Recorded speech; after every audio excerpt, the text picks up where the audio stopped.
are back with the third week conversation around Get Shortlisted, Get Hired. We have Preetam from Development Wala. Those who know Development Wala, Preetam and team at Development Wala keep on selling non-profit jobs. Preetam also run this talent search firm like us. So he also bring that lens of recruiter side as well. So yeah, welcome Preetam.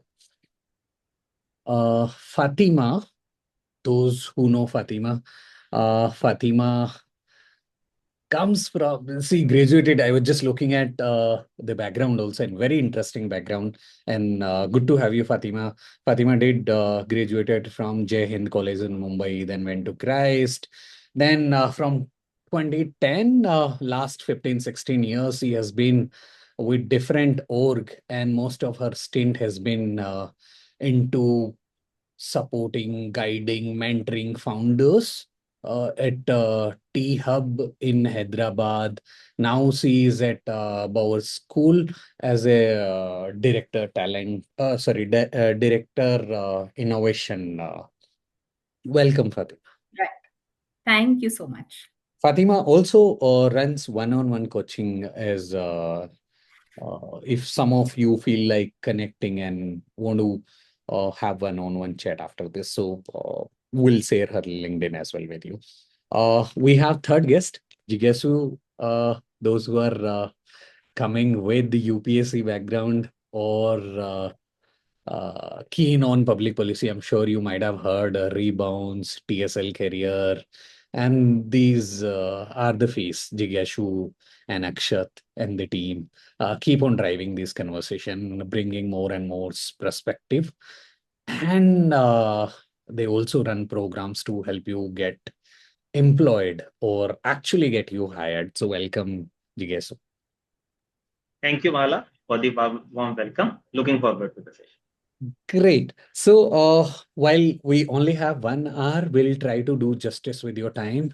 And all three of the guests also mentioned that let's keep it very straight. So while you registered, we got some questions.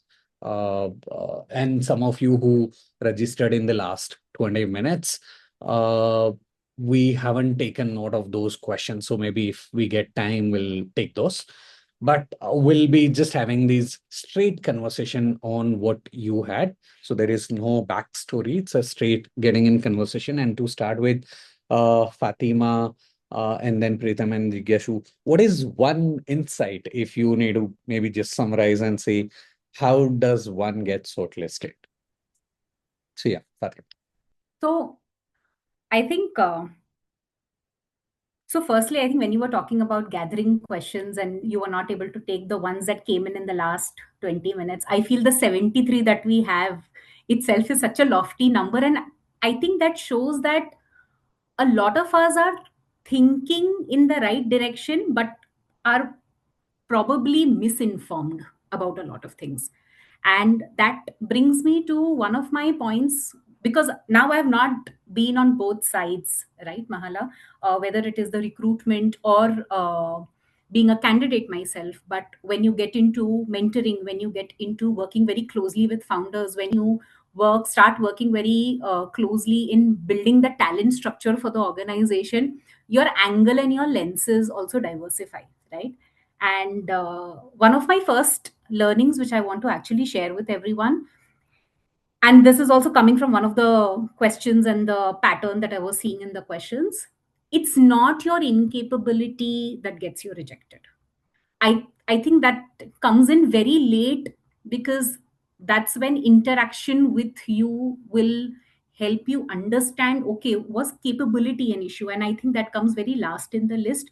The top ones from what I understand so far is, I think, the visibility that you bring, the clarity that you bring from your side, the consistency that you bring from your side, and also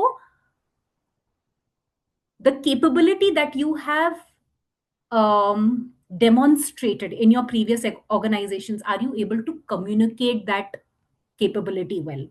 All of this creates the perception about, yes, whether you're a capable candidate for the role or not.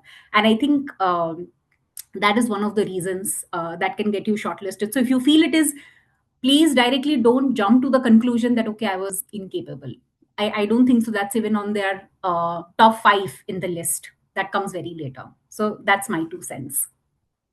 Thanks, Fatima. Preetam? Oh, I was on mute. Sorry.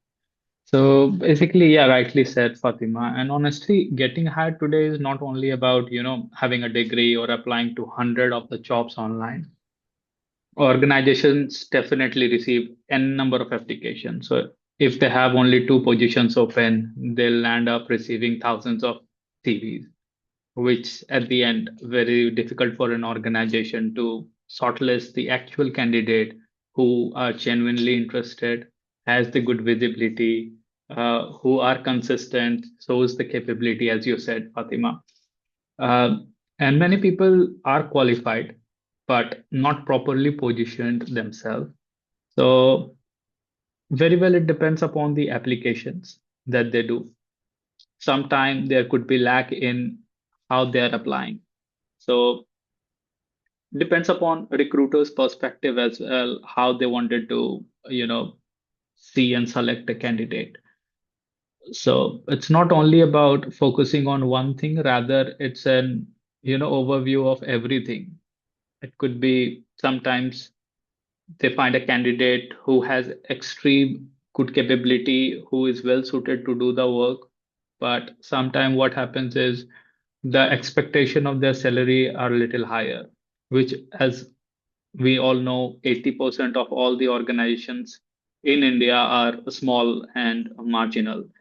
So in that cases, funding can be a constraint for few organizations. So they also have to balance everything out. Even though they wanted to take that candidate, they end up not taking them up and switching to a different client or an candidate. So these are some of the reasons I believe uh, a recruiter or an organization take into account when hiring. And at the same time, you know, LinkedIn has become a major part of hiring, as we all know, because we are very much active.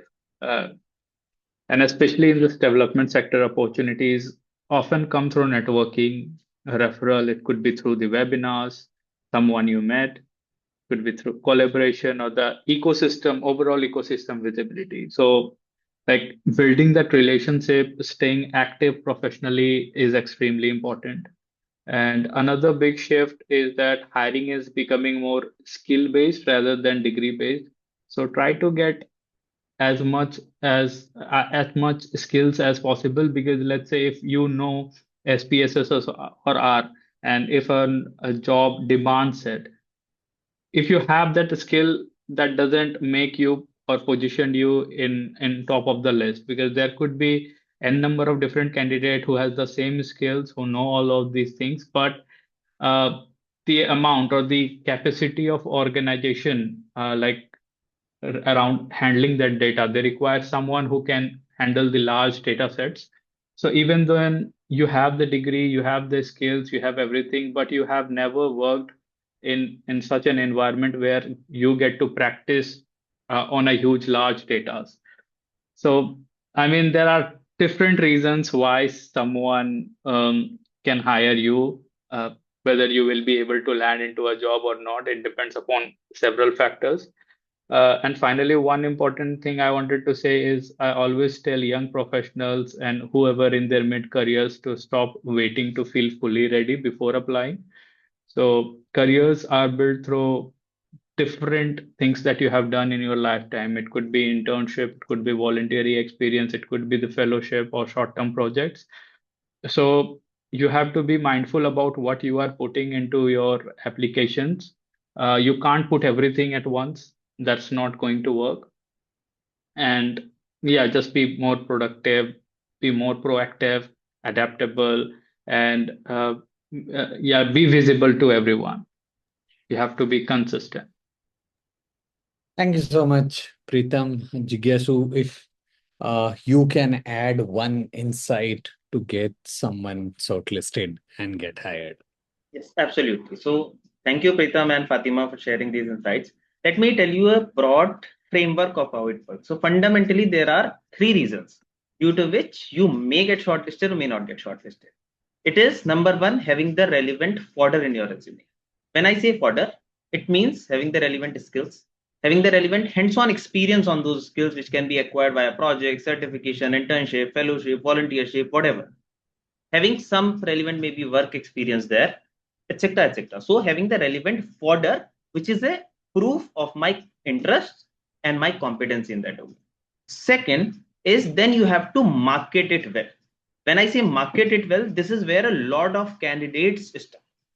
You have to put this across in a very compelling manner in your cover letter, making an impeccable resume which is tailored for the kind of roles you are applying for, which is not a generic resume, right? Similarly, marketing it well on your LinkedIn profile so that and optimizing your LinkedIn profile in the manner that recruiter can directly reach out to you.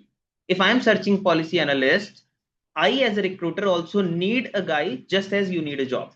So when I search policy analyst, I should be able to find you. Your LinkedIn profile is optimized in that manner. So market your profile really well. And then third part is about referral. So basically that is a catalyst to the whole process. So your referral is just like a spotlight. It ensures that recruiter will maybe go through a resume. If it is good, they'll shortlist. If it is not good, you will be rejected. So referrals or maybe some kind of placement support, etc., etc. So fundamentally, if you work on these three parts, making number one, having the relevant fodder, marketing it well, and then a catalyst to the whole process. You have to figure out what is the place where you are missing. You have to bridge that gap and accordingly do it. Thank you so much, Jigyasu. So now we'll get into the question that people have mentioned while they registered. And we'll start with a couple of questions around or centered around personal branding, resume, and visibility. And when these questions people asked, these were around how do I make a impactful resume or a resume which get me shortlisted? Or how do I showcase my digital presence on LinkedIn? So, and how does both are linked? So maybe we can start with this resume. How do we craft and maybe the online visibility through LinkedIn? So, Fatima, if you want to take up, or Preetam, you want to take up, maybe, and then we can go in sequence quickly. I can go first. So, whether it is resume or whether it is LinkedIn, right? Consider if you are a product, then these are your brochures. As simple as that, right? And now put yourself in the customer's shoes, which is the hiring manager, right? If you are right now going through an Amazon, scrolling the entire page, going through the images very carefully, going through what it is made of, then going to the recommendations, reviews that has been given by other customers, I think now you are getting into the mindset of the HR in that case. Sometimes for you to stand out, I think your lens and your language are detrimental to get you resonated with the organization, even when you're having a conversation with them. Have you understood the question from their lens? Or are you listening to just answer? That is one. Second is, are you resonating with the language of the organization, whether it is on the website, whether it is on their socials, or whether it is on their JD to begin with? So I think for your visibility purpose, your lens and your language should help you. These are my opinions. Thank you, Fatima. Preetam? Yeah, sure. So actually, there's two component. One is basically about how you can make your resume impactful, and second is showcasing the digital presence. So I'll go with the resume first. When you are making a resume, there's three things you have to consider. First one is what you have done. Second one is what impact you created. And the third is why are you relevant for this job? So think first before generating the answer in ChatGPT or through any AI, catering your profile to that particular application. Ask in your mind first that why I am applying this job. If you get the answer of these three things, first is what have you done, second is what impact you have created, and third is why are you relevant for this job. Get this answer, go ahead, apply for it. And for example, let's say instead of writing worked with communities, what else I can write? So you can explain the scale and the contribution that you have made. So these are the small change you can make in different sections accordingly. And then mention how many beneficiaries you worked with rather than just saying, I have worked in so and so area with this following tribal communities. So you have to give a quantitative figure in order to make your resume or CV a bit stronger. And yeah, like you can mention about the programs you supported, what kind of coordination work you did, if you have managed any reports, uh, if you led any direct team of in any program or project, then how many, if you can mention the numbers or the outcome that you have achieved through that program, that would be amazing. And the another practical point is customization. So whenever we get an application, we tend to not change our CVs very often, which led to rejections, unfortunately. So try and cater it, see through what changes you can make at one go. So I can definitely change in my skills that the a job description requires. So first thing would be changing your skill. Then the second thing would be, okay, I have 10 different work experience. Should I mention all those 10 experience into this CV, or should I just mention two or three which are very relevant? So always it's good to only point out or mention those relevant experience in your CV rather than putting everything and dumping it out. Okay. So finally, the practicals that you can do is going into a great website to make sure that your CV is in line, because a lot of time we kind of make our CV through Canva or through a Word document. And these days people, recruiters are also using AI, advanced level of ATS systems. So if you do two lines of gap, it would be one error. If you make two spaces instead of one, it will be an error. So those kind of silly errors should be pointed out in the ATM system, which end up getting your score a bit later. Of course, then there are other things which ATS consider, like the action words that you use in your resume or CV, and then there's a lot of other things. So you have to be mindful about these while making your CV and resume. Then showcasing the digital presence, I would say try and add as much as detail in every section of your LinkedIn profile, because LinkedIn is one important thing that we mention in our CVs, because not a lot of people have their own portfolio or a website to mention. So a lot of time, like, we add our LinkedIn profile link and recruiters to check it. I'm telling you, some recruiters who wanted to understand like the candidate inside out, who wanted to do a background check, definitely will check your LinkedIn. And then there are different section on your LinkedIn as well. If you're adding a experience, let's say, you might end up just writing like, I have worked in this position with this organization. Instead, you can also add the description of what you had done with the particular organization. So try to add as much detail as possible. Try to add the courses you had done while working with the organization, or maybe you have gained the experience through third party. All right, so try and mention that as well, because that's also important. You have to be upgraded. You have to show them the knowledge around different thing. Like if I'm working simply on a livelihood domain, I can't just tell them that I have monitoring and evaluation experience or I have project management experience in livelihood. What additional skills you bring in just to enhance the work culture of the environment, that is also an important thing. So, are you the aware candidate about what's happening around? Um, do you have experience of how you can help other in your cohort or in your workspace? If you find out anything is happening, with them, which is quite not good. So if they are mentally ill or they are stressed in the work, how do you support your other fellow members? Do you have that kind of knowledge? Do you have the understanding of sensitivity of POSCO and other things? So try and showcase them through some kind of a course or a skill-based training program. Add it on your profile wherever you have it, either on LinkedIn or on website or on any third party platform that you use. So yeah. Thanks, Preetam. That's helpful. Jigyasu, if you have been looking at mentoring people, so you know this, and you also so Jigyasu, how do you look at what is the common mistake generally people make in resumes and how they get not shortlisted?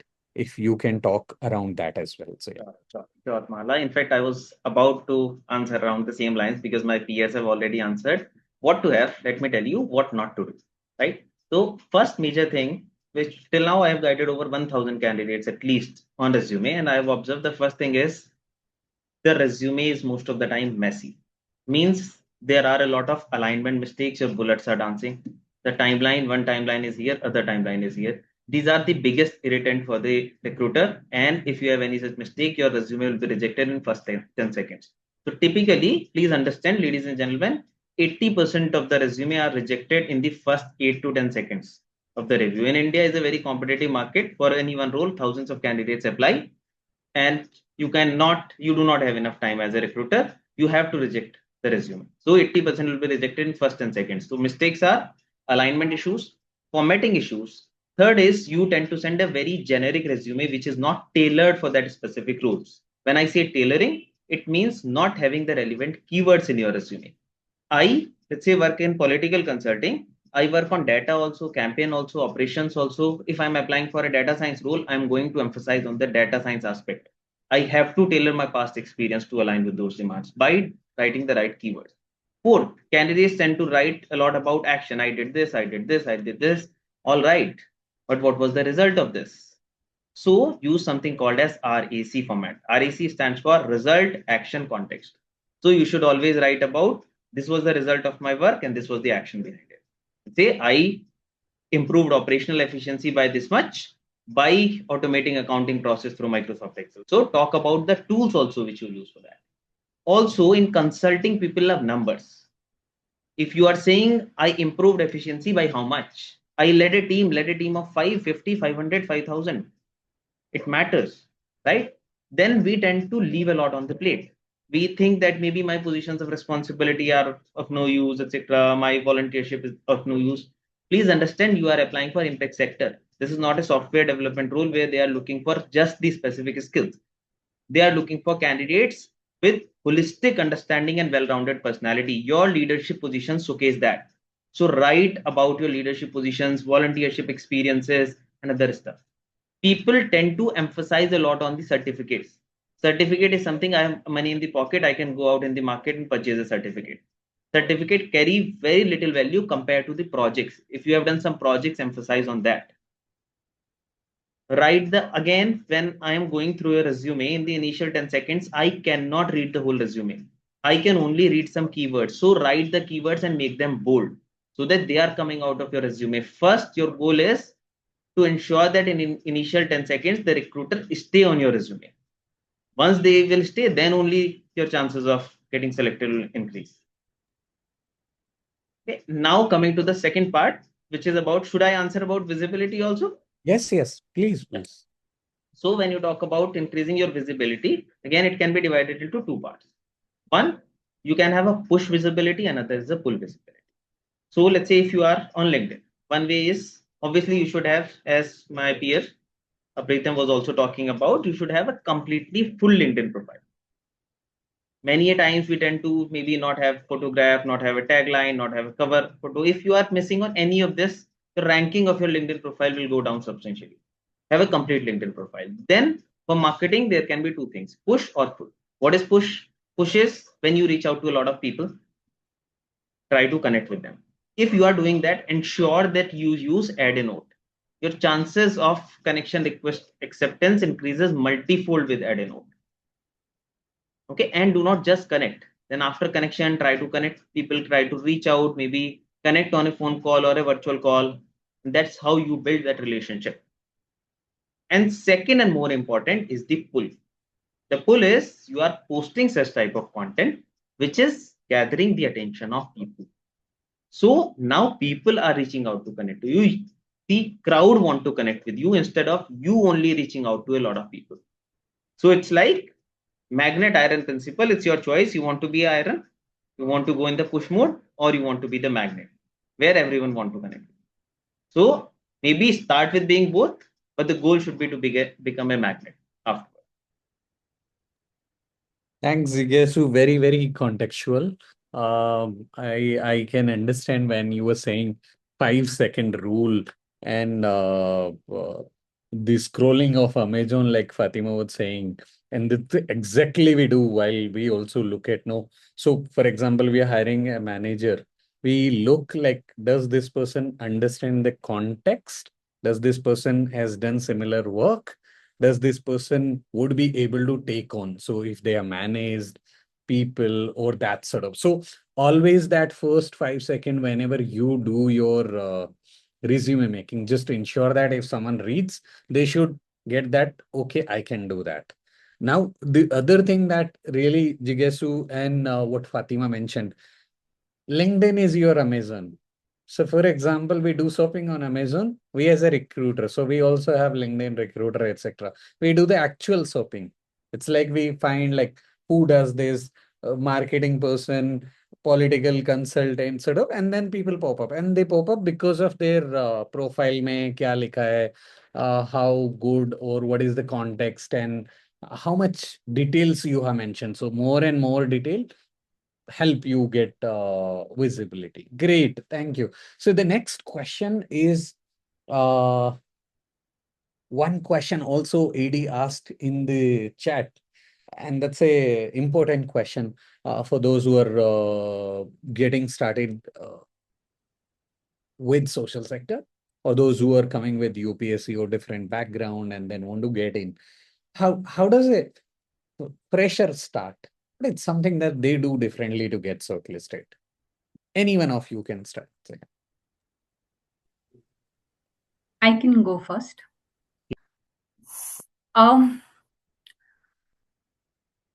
I think we need to, this is for freshers specifically. I think you need to stop sympathizing with yourself and stop pitying yourself saying that मैं तो fresher हूँ तो मेरे पास तो 0 years का experience है. You are in an age era of opportunity and exposure, and the world is accessible to you more than ever, right? um, no one stops you from building your experience. You can experience and work experience are still two different things. You can continue to expose yourself to experience which allows you to build experience, which allows you to build your skills. And now because you have created a full stack of skills for yourself, and because you've gone through the grind on ground before you even started your first job, you become a far more powerful fresher to hire than someone with 2 years of experience. So that would be my word to the freshers. Exploit the opportunities. I'm literally using the word exploit the opportunities available. I'll show you a very interesting example. So when I was doing my master's here at SOAS in London, I used to apply to a number of different jobs, which obviously I got rejected from. Why? Because all experience I had was from India. So let's say I was then a fresher, because being a person not having experience and wanted to land into a job in UK is very hard. So what I did was I kind of associated myself with different organization. And how did I do that? I applied for volunteering roles, like even it was not relevant if it was just for one day. So participating as a volunteer in marathons because I wanted the name or tag of like there's a lot of big names in the market. So Macmillan, they do this, then Age UK, then there are a lot of other cancer research organizations who kind of organize different events time to time. So I wanted those tags, I wanted those names in my profile. So I started participating as a volunteer in different events. And then I also gone to their offices to actually find out whether they have anything which I can contribute to, if it, even if it is not paid, even if it is for 1 hour, like they have their social media, they wanted to create a content, I can help in, I can jump in without a cost, without anything. Definitely you have to provide your background check first, so to provide them all the evidences that you are a genuine candidate, you are a student of XY university or anything. But what I'm trying to say is, if you don't have any experience, or if you have an experience but in a different sector, wanted to land yourself into social sector, the best way would be getting the voluntary experience, getting associated with different organization, be it for 1 day of webinar, be it for internship or a volunteer experience. The second thing would be fellowships, because if you look into our fellowships in the sector, there's a lot of diverse fellowship which doesn't require you to come from a social sector background or development studies. So if you are a UPSC aspirant, or maybe trying to get into some different sector, or you wanted to switch in, then there are different fellowship like SBI Youth for India Fellowship, Gandhi Fellowship.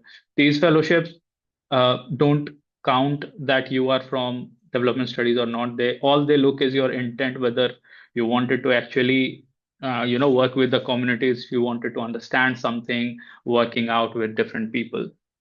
So best way would be going through the fellowship route, trying to build your profile some way or the other through different experiences that you can get through opportunities available, and then try and see if there is anything you have done which can be transferred over to the social sector. So there's something called transferable skills that you can count in, which becomes very important. So let's say I was working in logistics, but I handled a team of 5. That means I can manage a team, right? So team management, team leadership would be one skill which I can put forward in my CV or my application. So think through it, and I'm sure landing into a job in social sector is not an issue, because there's different organization, diverse organization, uh, who just want a right candidate who will do the work for them. That's all. Thanks, Preetam. Jigyasu? Yeah, sure. So thank you, Preetam and Fatima, for answering this. Largely, the question is already answered. So there are a few parts. So my belief is, number one, we cannot have one answer to it. The solution cannot be a one size fits all.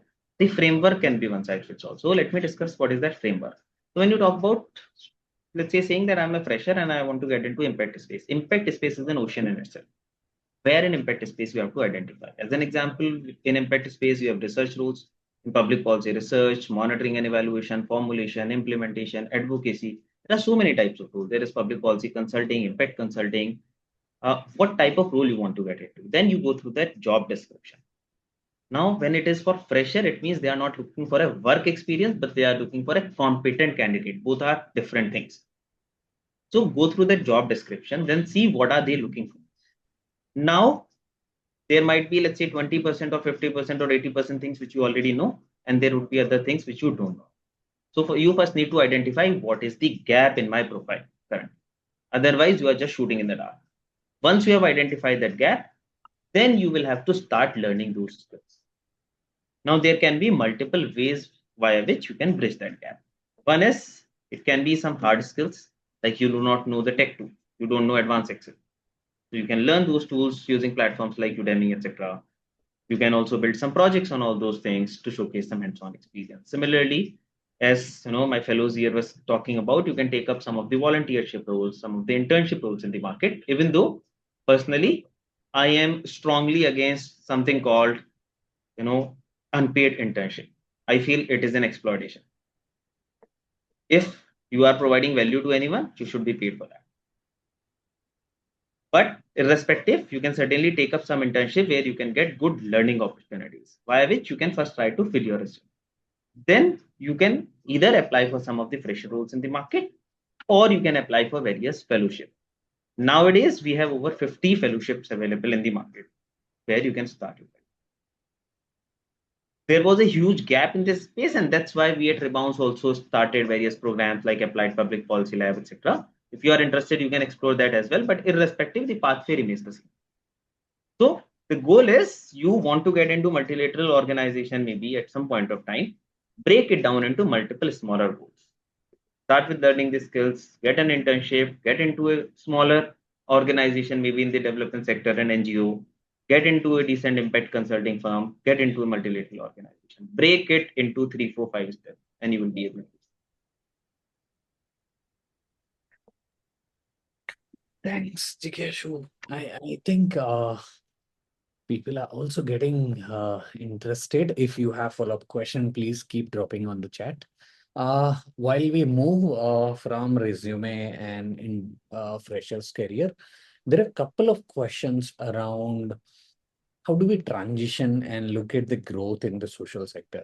Now, the growth could be from, say, academic to policy, or maybe say entry, say, how do I get, say, in leadership roles, or if I'm in, say, corporate, want to get into development sector, or if I work for a grassroots, but I want to work in a consulting firm. How does one transition? What is something that is required? What are the some skill and way that one should know to maybe transition from, say, fresher to a leader, or maybe transition from thematics, different thematics or verticals, etc. So yeah. इस बार reverse करें just to break the हाँ pattern. जी, हाँ जी, हाँ जी, हाँ जी, आराम से. Sure. Okay, so when you talk about transitioning from one domain to another domain, as I was talking about earlier, at the end of the day, when I'm hiring someone, I have a job description in my hand. I am looking for someone who can do justice to this JD, as simple as this, nothing more than this. Now, if you are transitioning from one domain to another, there would be a lot of transferable skills from that domain to this domain. Right? If you are, let's say, working in the business side, you are leading teams, you have done sales work, you have done, let's say, managerial work, you have, let's say, I always talk about it like this, ki if you are, let's say, analyzing data, today you are analyzing data related to finance, tomorrow if you have to analyze the data related to education, the tools and methodology remains the same. It's just that you are just doing it for another sector. So you have to emphasize on those transferable skills which you bring to the table. Number one. Number two, you also have to understand what are the current gaps between what you know and what they are looking for.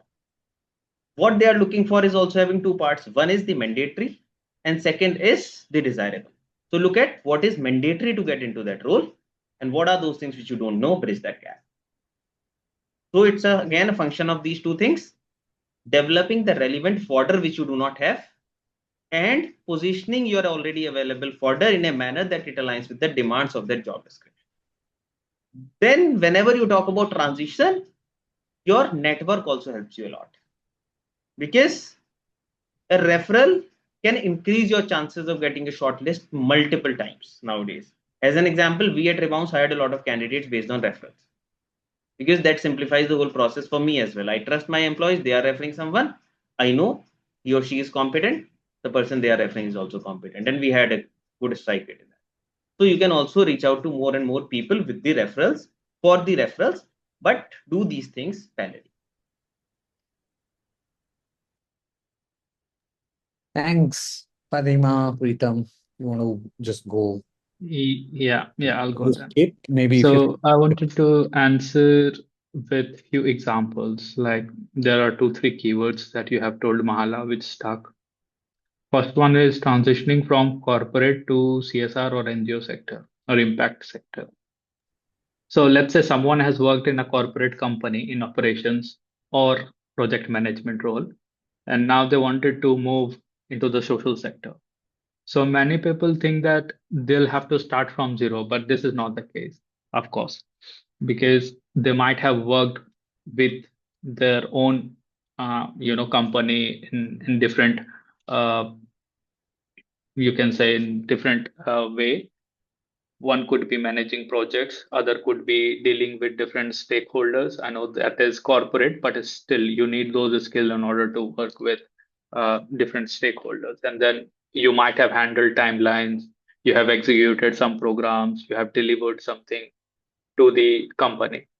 So instead of presenting yourself while applying to the impact sector as a fresher, what you can do is you can present yourself as someone bringing strong execution and management capability. And alongside that, as we already told about, if you are, just wanted to transition from one domain to a different, or you had some other career and wanted to get into bank sector, then get associated with an organization, start from a small organization, and then eventually build on with a multi level organization where you can get to work in larger scale. So you might not be handling work by going out and working in the community, but you can actually sit on the desk, try and manage policies, programs, everything in an organization. So this is one thing. Second would be, let's say, if you are into academia and you wanted to get into policy or consulting, then start from the relevant skills that you have. So showcase those skills, right? Like analysis, presentation, documentation, subject expertise, and then position yourself in such a way that you are able to do such and such things in the organization. And also, if possible, like there's a lot of job applications, or even if you reach out to any organization these days, you have to attach a cover letter. So try to write in your cover letter that you are genuinely motivated, and also mention what you will bring in the forefront. How will you add up to the organization? So that is also one important thing, to position yourself to the recruiters. Yeah, these are the two examples I can think at this point of time, but there are different ways of doing it. Thanks, Preetam. I think what I'll do is I'll hammer on certain points which my fellow peers Jigyasu and Preetam have highlighted, because I feel it's so important to follow the basics, right? अगर आप is Hindi also okay, by the way? I just tend to express sometimes better in Hindi. ठीक है. कभी कभी होता है that हम resume और जेडी सर्च को थोड़ा ज्यादा ही हाई आईक्यू लेवल का जॉब मान लेते हैं. एक्चुअली वैसा नहीं है. In fact it starts from keyword matching, जो हम एग्जाम्स में नहीं करते थे, ऑब्जेक्टिव मार्क क्वेश्चन को मैच द वर्ड करते थे. It literally starts from there, right? So if you are someone who are transferring from an industry, sabse pehle your foot in the door is keyword matching, right? And I'll give you an example of let's say a professor. Okay, I'm taking a very very extreme random example here, but I'll tell you what are the skill sets that the professor, without knowing, has already established, and how that transference can be showcased. Research, very important for social impact, right? Communication, not negotiable, right? Your third is, if they're into program, can they support in curriculum and content development? Can they better the content, right? Fourth, अगर आप कोई ऐसा programme कर रहे हो जहां पे facilitation important है, do you think you will be able to support within the facilitation space? फिर आता है आपका stakeholder engagement. It's not just your donor, right? Donor is one of your stakeholders, but there are so many stakeholders that we have within the social impact space, which is beyond your company, which is beyond your organization, right? So do you understand the value and meaning of what it means to connect with, जैसे आपकी university में भी stake holders है, right? Are you able to first demonstrate and express that, yes, I understand the value of what it takes to, one, build a relation with a stakeholder, second, engage and nurture that stakeholder so that it benefits the students at the university. Similarly, of course, it will benefit back to the beneficiaries of the organization as well. फिर हुआ आपका writing. As a professor you have the knack for thinking, research, writing, analysis by itself. Analysis is so important, right? At the end हमें impact को through analysis ही project करना होता है, whether it is on a deck, whether it is a report that you make, right? So these are all transferable skills. But if I have to put everything aside, I think the first question starts by asking yourself, are you convinced yourself that yes, I am right for this role? And instead of positioning your past experience, do you have the maturity? Social impact industry में जो लोग हैं ना, वो maturity को बहुत value करते हैं over and above your passion and perseverance, right? Do you have the right maturity to understand what filth it is going to take if you are into the segment, right? क्या आप उस चीज की जानकारी रखते हो या नहीं? और are you going to get a culture shock by coming into this industry?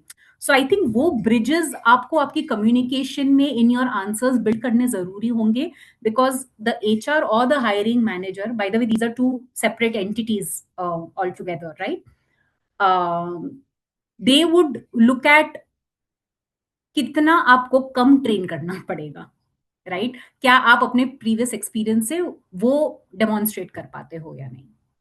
सो या that is what I would recommend from my side. Thanks, Fatima. So there are few more questions, and these are around interviews. Now, this question revolves around जैसे different stages interview हो रहे हैं, कुछ competency based हो रहे हैं, कुछ behaviour interviews हो रहे हैं, some are panel discussion, some are strategic thinking, some are cultural fit, and sometime क्या हो रहा है ना, फाइनल राउंड के बाद रिजेक्शन हो जा रहा है. सो एक तो how do you look at this? Then second है ऑर्गेनाइजेशन इन इंटरव्यूज में जो लीडरशिप पोटेंशियल देखते हैं. मान लीजिए आप फ्रेशर हायर कर रहे हैं, मिड सीनियर कर रहे हैं, वो किस तरह का पोटेंशियल देखते हैं कि ये पर्सन फ्यूचर में उनके लिए फिटमेंट रहेगा, नहीं रहेगा, स्किल, सेल्फ लर्निंग कितना है, टेक्निकल क्वालिफिकेशन कैसे है, ये सब को लेके इंटरव्यूज के अराउंड आपका क्या थॉट है कि कैसे हम प्रिपेयर करें, कैसे इंश्योर करें सिलेक्शन प्रोसेस को पास करें, और सर्टेन चीजें कैसे होती हैं if you can talk about organization side, कि वो क्यों करते हैं, लास्ट राउंड में जनरली रिजेक्शन क्यों हो जाता है, सो तो. So yeah, any one of you can.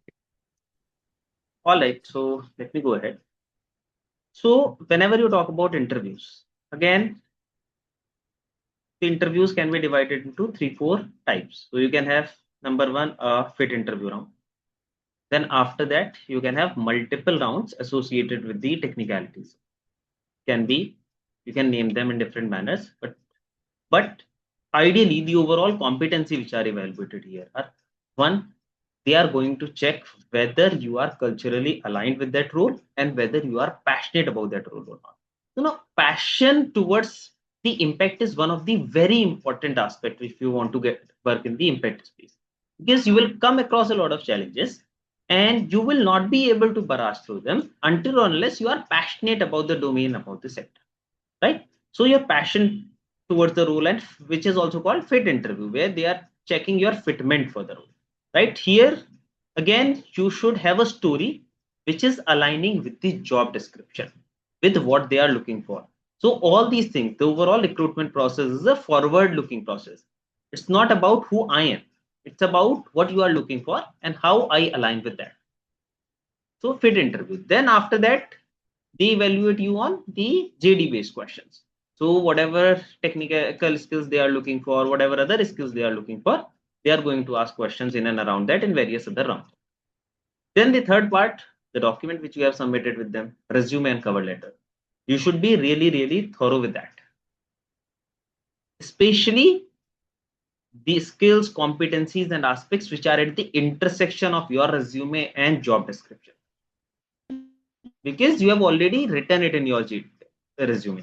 So you are expected to know it. Okay.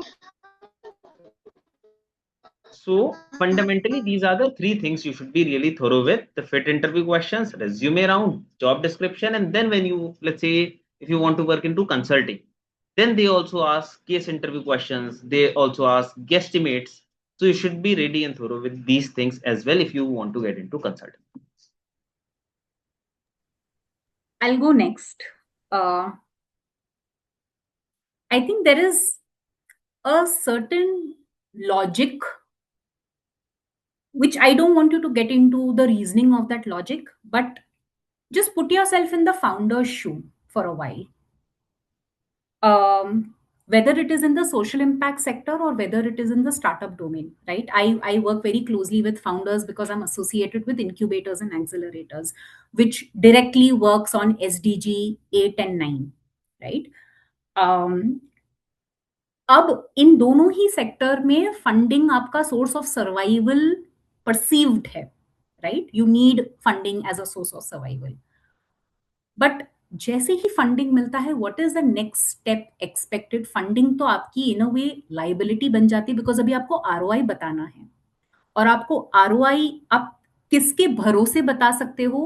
Is through your team, right? So talent पे आपका जो कॉन्फिडेंस है has to be far more than the source of funding itself, right? Because eventually your ROI, in fact culture से भी ROI पता चलता है, right? Do you have the right culture within the organization? And I agree to जिज्ञासु's point कि कितना culture का value होता है, बिकॉज वो भी आपका आरओआई डिटरमाइन करता है. Attrition, retention, referrals coming in, is your team able to do you have the right knack and sense for understanding the layers, the intricacies that will go into the job that you are expected to do, right?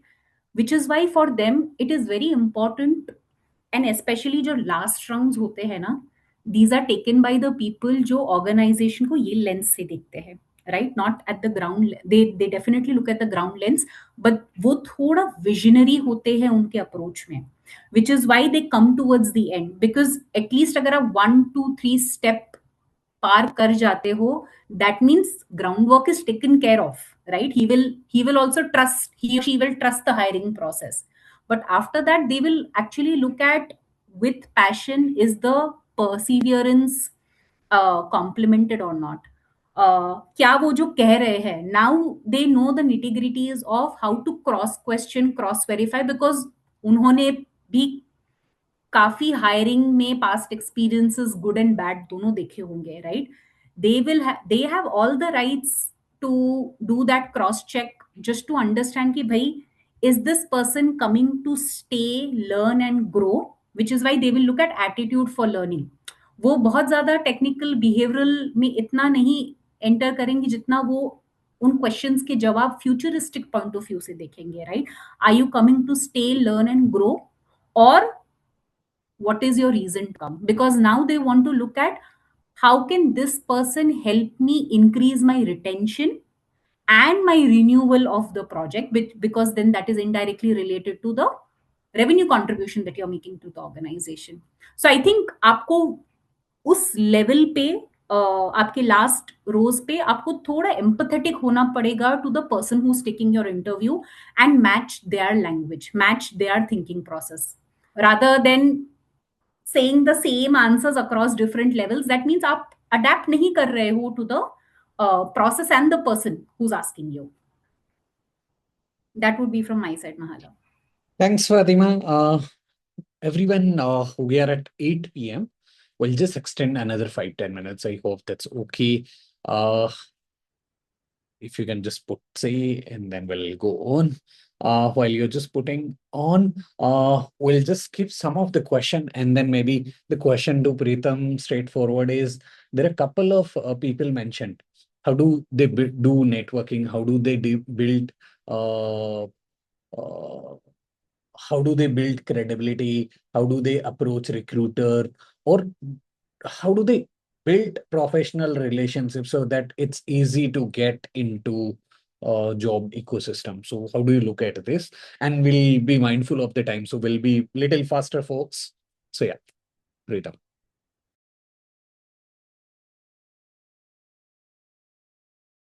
Yeah. Can you hear me now?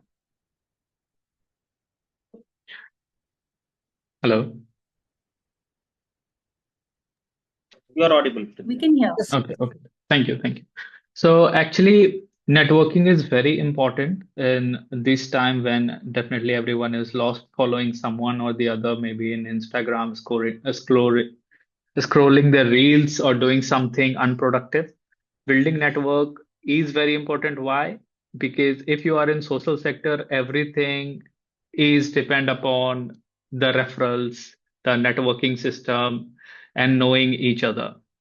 So let's say if I give myself an example about I started my social sector journey from my bachelor's, and then like at that time I started something with my seniors. So we built an organization and we had no clue about how to manage an organization, what to do, how we will handle anything, but we had the right intention, and we thought like this is the career, this is the profession you wanted to land into. So instead of working under someone else, why don't we start doing something of our own?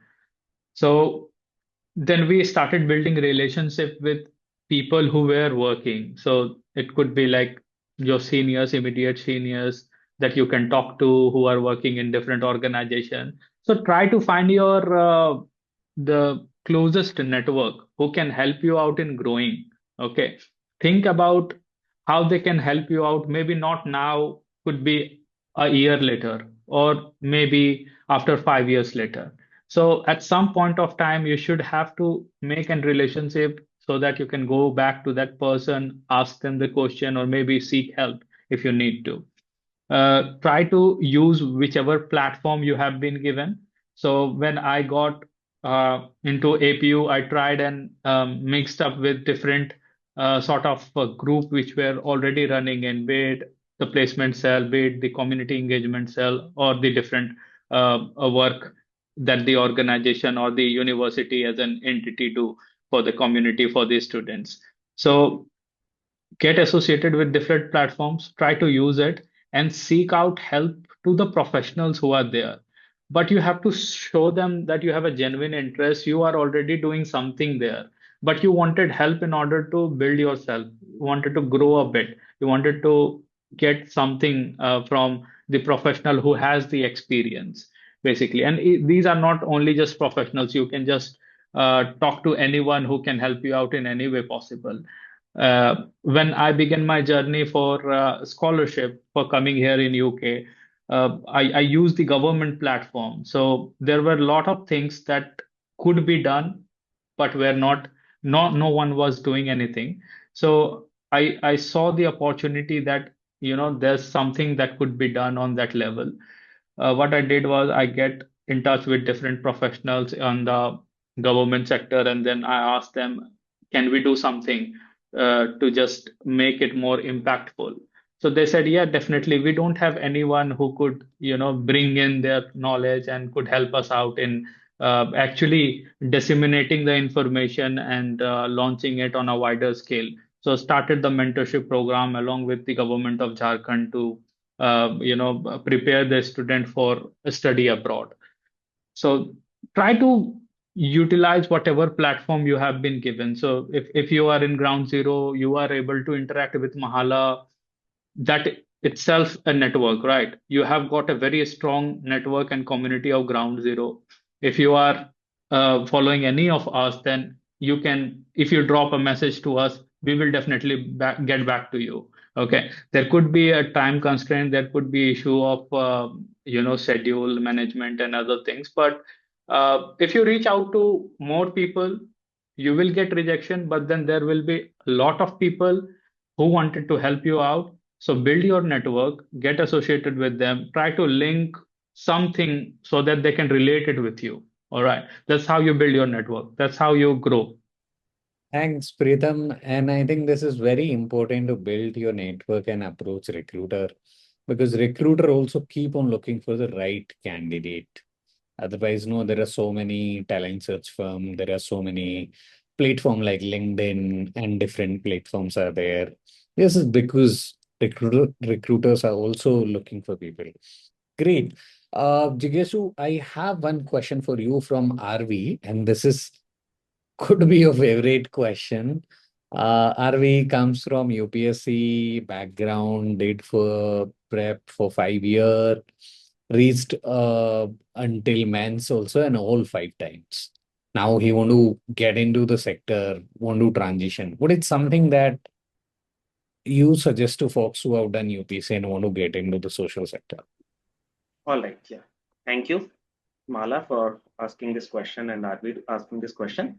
So, whenever you talk about coming out of the UPSC cycle, fundamentally, you in the preparation gain a lot of theoretical knowledge, which is good. You have the foundational knowledge, but if you want to go to the market, there are various market relevant skills which are needed. So, on the top of this foundational knowledge, you need to acquire the market relevant skills which are needed. Second, as I discussed earlier, so basically, when you come out of the UPSC cycle, you have a lot of theoretical knowledge, but your resume is typically blank. You need to fill it with relevant skills, with relevant projects, and hands on experience. So you can work on that, and then it is about marketing it well, as we were discussing earlier, through a good resume, cover letter, LinkedIn profile, and then you, let's say, network with the right set of folks and apply for various opportunities. Great. Also, are we, if you or someone else also come from UPSC background, Jigyasu at TSL Career or Rebounce, they run a series of conversation, or so you can ping them on LinkedIn or join their community. So that would be faster to get you with the like-minded people who are also looking and on the same boat. And In having fact, Rebounce. just a small addition. So from next week, we'll be organizing a lot of webinars on similar type of topics. So maybe the ex-UPSC aspirants who are interested can explore that. Great. I think that's something is good that happening in the ecosystem. People are open to say learnings. So great at Rebounce. Fatima, I have two questions from Krishna and Asa. And these questions are around they were in the job ecosystem. They left the job or they were asked to leave the job. And now getting back is becoming difficult and they're unable to figure out why this is happening. So if you look at this situation, what would be your thoughts or suggestion, or if you need to guide them? So, yeah. So I think this requires a little personal intervention to exactly understand where the gap is, right? So I would invite both of you to please connect with me on LinkedIn. That's the first thing. Happy to spend some time to just understand what that experience was and where does your current resume and your search strategy is, right? Happy to review that and also guide you with some actionable steps from my side. But on an immediate basis, this is this is something a lot of us go through, right? The timelines of leaving the previous job to the next one are just increasing from 2 months to 4 months to 6 months. And it's also very unfortunate that when funding is taken back, it affects households directly, right? Um, यहाँ पे I would give one advice for sure to everyone, that please don't think interview is a one-way process. Interviews are a two-way process. You have complete right to also interview your interviewer to just get certain basic due diligence in place, right? Just say, Asha was highlighting that they did not even have the permission to work there, right? So can we do some background verification of the organization as well? That is one. Second is Asha ji, अपनी आशा मत छोड़िए. आपको लगे रहना होगा, because consistency is what will get you forward, action is what will get you forward. But again happy to chat more on this one on one. Thank you so much. And those who feel lost, or maybe if you're stuck in your journey, the final would be speak to your friends, speak to your mentors, speak to recruiters if you have access. And that might give you another perspective, and that perspective is much, much needed. Think about Amazon, think about LinkedIn, think about buying a mobile. So that's the same thing. Just do the role play, and then we'll be at better situation. So we are hopeful, and thank you so much for joining today, Fatema, Preetam, Jigyasu. Really appreciate the time and insight for the community. We would be back again with another conversation next Wednesday with another recruiter this time. Till then, if you have any question related to Ground Zero's hiring, we are hosting AMA tomorrow, Thursday, 7 p.m. Every Thursday, we do this. So you can speak to all our recruiter team.